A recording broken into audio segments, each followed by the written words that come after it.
વ્યાજખોરે વટાવી હદ વ્યાજ ન ચૂકવી શકતા 7 વર્ષની દીકરીને ઉઠાવી ગાને 3 લાખમાં વેચી દીધી। ગુજરાતમાં વ્યાજખોરોનો આતંક દિવસે ને દિવસે વધી રહ્યો છે, ત્યારે વ્યાજખોરોના નાણાં વસૂલી માટે કોઈ પણ હદ સુધી જવા તૈયાર થઈ જાય છે। આવી જ એક ઘટના સાબરકાંઠાના હિંમતનગરમાં સામે આવી છે। વ્યાજના નાણાં ચૂકવી ન શકતા દીકરીને ઉઠાવી ગયા અને 3 લાખમાં વેચી દીધી। આ મામલે પોલીસ ફરિયાદ કરવામાં આવી હતી।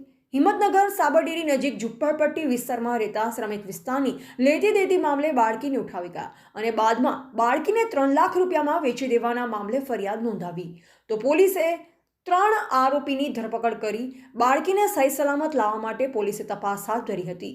પાટણ જિલ્લા બાદ સાબરકાંઠામાં પણ બાળ તસ્કરી જેવો જ કિસ્સો સામે આવ્યો છે। હિંમતનગર નજીક આવેલ સાબરડેરી પાસે ઝુંપડપટ્ટીમાં રહેતા શ્રમિક પરિવાર દ્વારા મોડાસાના વ્યક્તિઓ પાસે વ્યાજે પૈસા લીધા અને તેની ઉઘરાણી અર્થે મારામારી થઈ હતી અને પછી 2 શખ્સો સહિત એક મહિલાએ બળજબરીપૂર્વક 7 વર્ષની બાળકીને ઉઠાવી લઈ ગયા। જોકે 60,000 રૂપિયાની લેતી દેતી મામલે લગભગ 3 લાખથી 4 લાખ રૂપિયા જેટલો હિસાબ બતાવી ઉઘરાણી કરવામાં આવી હોવાના ફરિયાદમાં ઉલ્લેખ કરવામાં આવ્યો છે। જોકે બાળકીને ઉઠાવી લઈ ગયા બાદ અન્ય રાજ્યમાં 3 લાખ રૂપિયામાં વેચી દેવાનું પણ ફરિયાદમાં ઉલ્લેખ કરવામાં આવ્યો છે। જોકે પોલીસે ફરિયાદના આધારે 3 આરોપીઓના ધરપકડ કરી લીધી છે અને રિમાન્ડ માટે પણ રજૂ કરવામાં આવ્યા છે।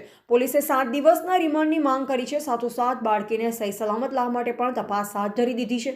નોંધનીય છે કે માત્ર 60,000 વ્યાજે લીધા બાદ ચૂકવ્યા છતાં 3 થી 4 લાખ લેવાના બાકી નીકળતા હોવાનું જણાવી મારામારી કરી બાળકીને ઉઠાવી ગયા તો કોરા કાગળમાં સહી કરાવ્યા બાદ 7 વર્ષની સગીરા રાજસ્થાન તરફ વેચી દેવાનું હાલ તો સામે આવ્યું છે। તો આ સમગ્ર મામલે પોલીસે પણ તપાસનો ધમધમાટ શરૂ કર્યો છે અને બાળકીને પાછી લાવવાના પ્રયાસો હાથ ધરાયા છે। રિપોર્ટર જયેશ ઠાકોર સાથે શૈલેષ પટેલ, જિલ્લા બ્યુરો ચીફ, સાબરકાંઠા, જેબી ગુજરાત।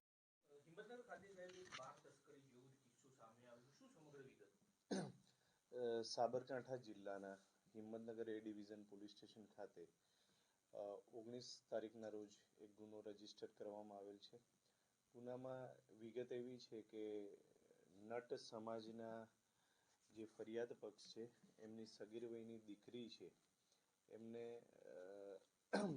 ફરિયાદમાં ઉલ્લેખ કર્યા પ્રમાણે 3 આરોપીઓ જે ઉછીના પૈસા લીધા હતા એના બદલામાં લઈ ગયા છે અને એને વેચી મારી છે। એ પ્રમાણેની હકીકત હતી। એ હકીકત આધારે પોલીસે તપાસ કરી છે।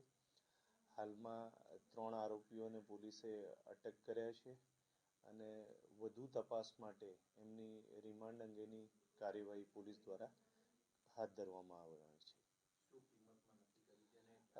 ફરિયાદમાં ઉલ્લેખ કર્યા પ્રમાણે 3 લાખ રૂપિયામાં આ દીકરીને વેચી માર્યા હોય એવો ઉલ્લેખ કરવામાં આવેલો છે। તપાસ પછી સત્ય હકીકત જાણવા મળશે। વેચાણ રાખનારને આરોપી તરીકે લેવામાં આવશે। હાલના તબક્કે તપાસ ચાલુ છે। જો એમાં એમની પણ સંડોવણી હશે તો એમને પણ ગુનાના કામે કાયદેસર કાર્યવાહી કરવામાં આવશે। બાળકીને લાવવા માટે પોલીસ ત્વરિત કાર્યવાહી કરી રહી છે અને ઝડપથી બાળકી હેમખેમ મળી જાય તે પ્રમાણેના પ્રયત્નો કરવામાં આવશે। ફરિયાદમાં એક અન્ય ઉલ્લેખ કરવામાં આવેલો છે કે જે પૈસા ઉછીના લીધા હતા એના વ્યાજ સાથે 3 થી 4 લાખ રૂપિયાની એમાઉન્ટ